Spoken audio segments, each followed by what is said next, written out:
Drugs మహమ్మారిపై రేణిగుంట పోలీసులు ప్రత్యేక దండయాత్ర చేపట్టారు. రేణిగుంట పట్టణంలోని ఎన్టీఆర్ విగ్రహం వద్ద డ్రగ్స్ పై దండయాత్ర 2.0 కార్యక్రమంలో భాగంగా డ్రగ్ డిటెక్షన్ టెస్టులు నిర్వహించారు.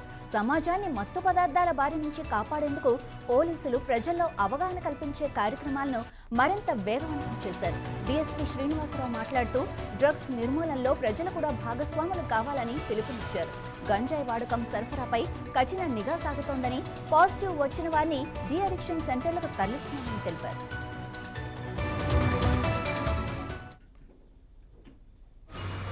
మా జిల్లా ఎస్పీ గారి ఆధ్వర్యంలో ఆయన ఆదేశాల మేరకు ఇట్లు గంజాయి వాడకం పైన ఎవరైతే గంజాయి అలవాటు ఉందో, గతంలో నేర చరిత్ర ఉందో, గతంలో కేసులుండి పెడ్లర్స్గా ఉన్న వాళ్ళ యొక్క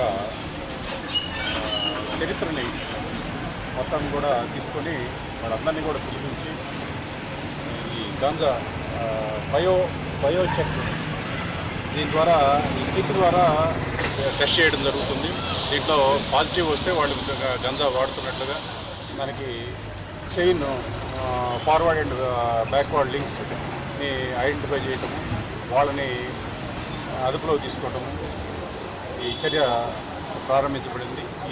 ఈ కార్యక్రమంలో భాగంగా రేణిగుంట సిఐ గారు వాళ్ళ పరిధిలో ఉన్న గాంజా పెడ్లర్స్ని, కన్జ్యూమర్స్ని, గతంలో ఉన్న గాంజా కేసుల్లో అరెస్ట్ కాబడిన ముద్దాయిల్ని కొంతమందిని సెక్యూర్ చేసుకోవడం జరిగింది. ఈ కార్యక్రమం నిరంతరం కొనసాగుతుంది. గంజా రహిత సమాజం కోసం పోలీస్ శాఖ నిరంతరం పనిచేస్తుంది. సార్, ఈ టెస్ట్లో అందరికీ చేస్తారా? మీకు డౌట్ డౌట్ ఉన్నవాడిని, గతంలో ఏమైనా అలవాటు ఉన్నవాడిని చేస్తాము. ఒకవేళ కనుక ఇంత పాజిటివ్ వస్తే వాళ్ళకి కౌన్సిలింగ్ ద్వారా దాన్ని మాన్పించడానికి చేస్తాము.